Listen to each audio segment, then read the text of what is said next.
Okay, greetings, greetings, greetings. Hotep, hotep, hotep. I'm pretty sure today is Tuesday, April the 2nd, not the 3rd. I've been living today as the 3rd and the 2nd. So let's see if we're still recording. Whoa. Okay, we're still recording, 24 seconds in.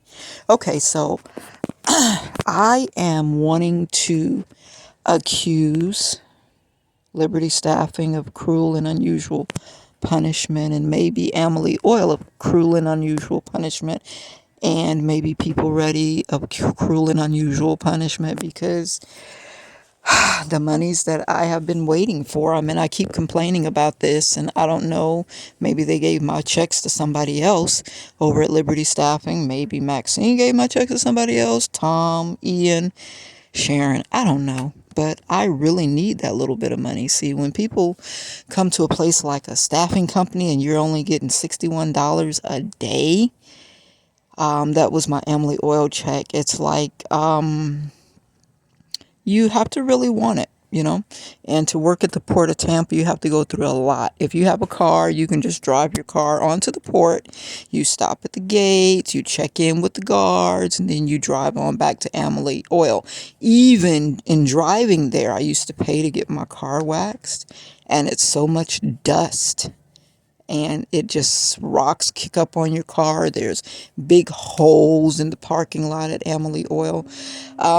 I didn't get a chance to give you all that flyer because they started acting out and telling me I couldn't come back to work. But the things that I think you all should do to improve life for the employees that work back the Port of Tampa, you know, blow mold and packaging. I don't know what you call it really. Pave the parking lot. And maybe you don't have to pave it. You could put down like a lot of mulch, or if you put a lot of rocks over that sand, or you could put a lot of like tires, the rubber tire chips, anything that you could put down to, one, fill in the holes. When it's raining, some of those holes are so very deep, and some of our cars are kind of sit low. It's really damaging to the bottom of the car. I didn't file a complaint with you guys because I really needed the $61 a day, and I felt like if I would have filed a complaint because of the condition of the parking lot, that you would have let me go, put me on that DNR list, and I wouldn't be able to make the little $61 a day. And I was in a real pinch, so that parking lot needs some help. And if you're not going to have seating for staff in the inside anymore, you need more seating outside, and maybe screen in the gazebos or something like that, and put a little screen door, you know, and maybe make the seats twice as big. Most people sit in their car, but sometimes you have people that don't have cars, or they want to sit outside and smoke. I don't know. Once the police pulled me over, Kelly Thomas pulled me over on February the 9th, 2022. And they looked shocked that I came to work.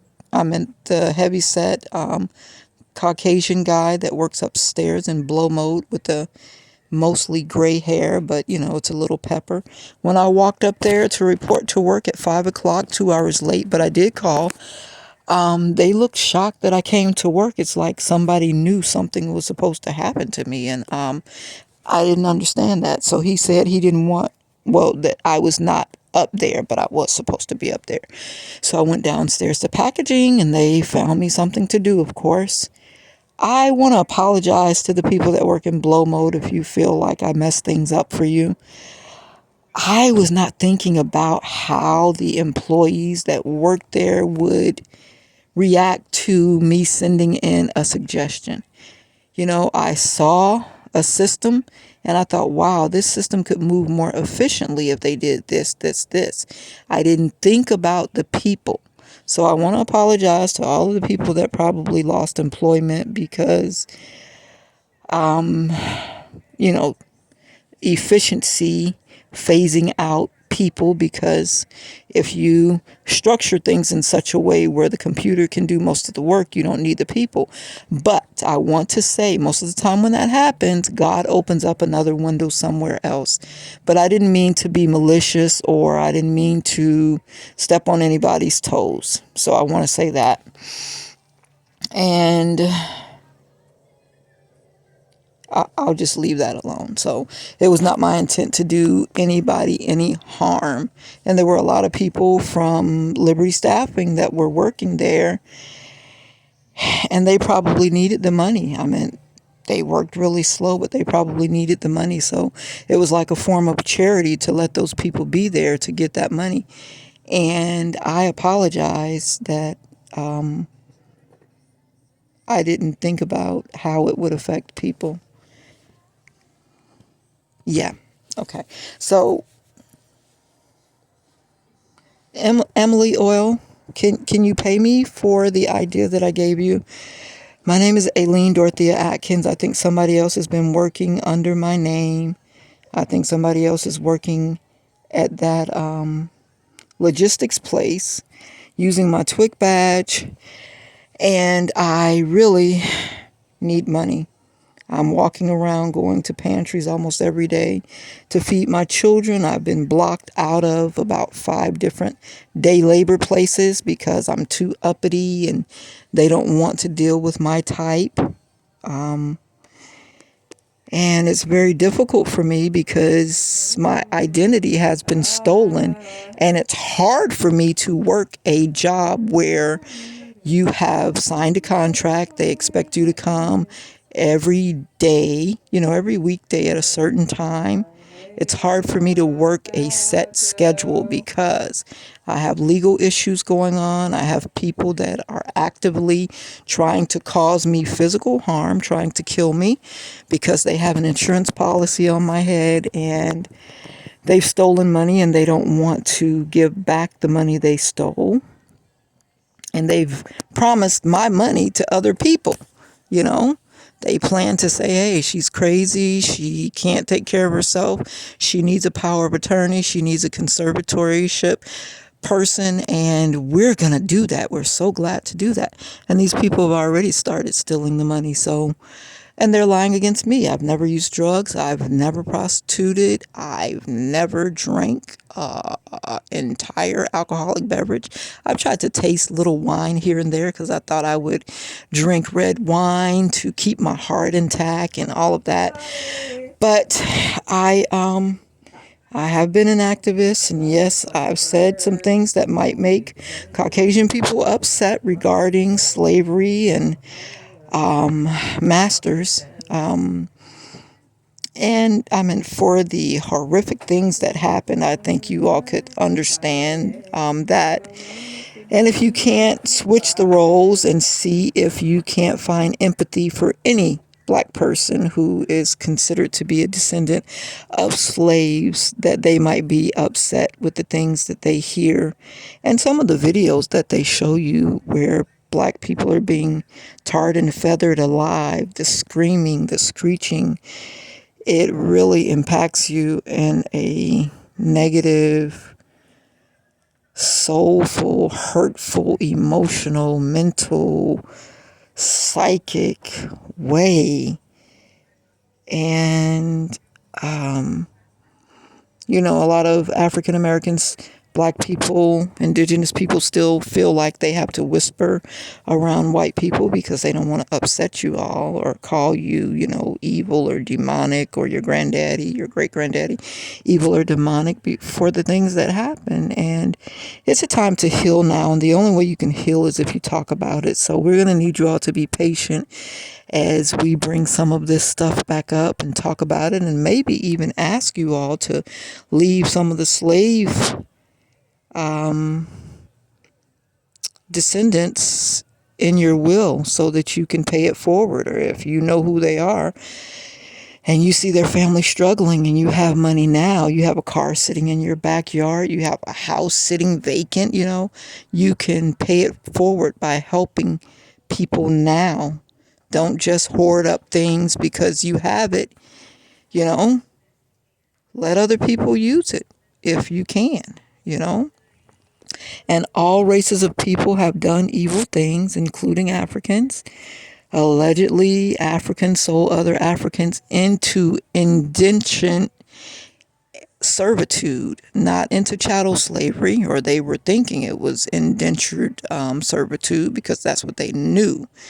From my understanding, I think I have Africana Studies minor from the University of South Florida. I think I took enough classes to complete my minor over there with Dr. Cheryl Rodriguez and Dr. Nabita James back in the 90s. So basically, if there was a debt with the Africans, your family member would come and work off their debt, and then you could go back home. So I think that's what they thought they were doing because they didn't know the monster chattel slavery. So warring tribes would get rid of their enemy by selling them to the it's hard to say white people. I don't know, Portuguese, French. It's like you say the word white and those ethnicities fall up under there. The Spaniards, there was a lot of conquerors, and I'm not really well versed in history.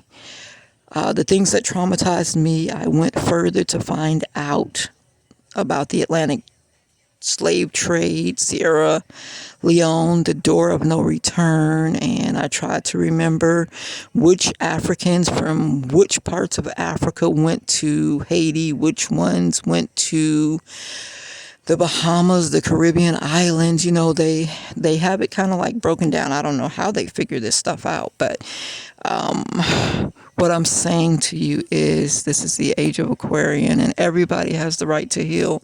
And we have worked really hard to tiptoe around white Americans and make you all feel comfortable, not talk about the elephant in the room so that you could be comfortable. Now we need you to expand your healing and help us to heal by allowing us to talk about the things that happened back then that we feel are impacting us today in an intelligent, safe way so that we can get the poison out. You know, it might even be affecting you all too. I'm assuming that it is because you have a level of guilt that you may be hiding and holding that you don't even know you have in you. And we're moving to a time where we are going to be elevating as people. We're going into the fifth dimension, and we're going to be focusing more on the spirit and not the body. So when we leave this 3D thinking, your flesh, the car that you come in, your body, is not going to be as important as the spirit that's within you. So in order for us to shed this and to raise the vibration of the universe, the land, the United States, our individual states and individual communities, we're going to have to talk about it. So that was long, but God wanted me to say that. So back to my original point. Employees that might have lost their job because of my suggestions and the terrible things that happened to me there at Amaile Oil. They stole legal paperwork out of my bag. I really believe it was Mr. Brown. Ernest knows who it is. Cassandra was there. And you have cameras so you can find out. I only worked in dumping for a couple of weeks. It wasn't even 2 full weeks because on Tuesday I went to the pantry. So I wasn't there. And on Monday, Ernest wasn't there. I forget what Ernest was doing on Monday, but he wasn't there. But then I think that's how that went. I don't have my notes in front of me, but I was there, and you can even ask Adam. After the first couple of days, I just would go down to dumping. And because Mr. Dixon let that girl look at the sign-in sheet, I didn't want her to know my name because I didn't trust her, Cassandra. So I put Lily. But even if you got my name mixed up, Aileen and Lily, she would take the sign-in sheet from him and be looking at it, and I don't like that. So I didn't put my legal name on the sign-in sheet, but there was only a few of us there, and if Mr. Dixon was confused, I came to him later. I said, I don't really like her. I don't want her to know my legal information, so I put Lily, but you know my real information, so make sure I get paid. And then he said he turned it into Adam, and I just don't know why I still haven't got those 4 days, 4 or 5 days I'm missing. When I would go to pick up things from Liberty Staffing, Miss Sharon would be like, "Oh, well, Ian said you came and picked it up." I'm like, "Well, I didn't get it. So who did you give a copy to my driver's license to?" You know? And they had a real shabby operation, and I should have put my foot down harder. But when you're hungry and you're, maybe not going to have lights and water, if you don't have strong faith, you will allow yourself to be mistreated. And so that's what I was allowing, and I knew it was going to be a problem. There was a dyke type girl that worked at Liberty Staffing, and when I gave Miss Sharon my ID, her Miss Sharon and the girl were shifting eyes back and forth. She's like, "Give me that, give me that. Let me get a copy of that. Let me get a copy of that." And that lady was dating Dave. Dave's other name was what? He owned a piece of property that he was going to sell to me for $7,000 across from Potter Elementary. It was a field. It was 25 feet by 100 feet deep. And he was going to sell it to me for $7,000. His caretaker, Veronica, had to sign off on it. And he had gotten married to his childhood sweetheart, he said, and they moved out to Progress Village. And Dave was dating the dyke girl.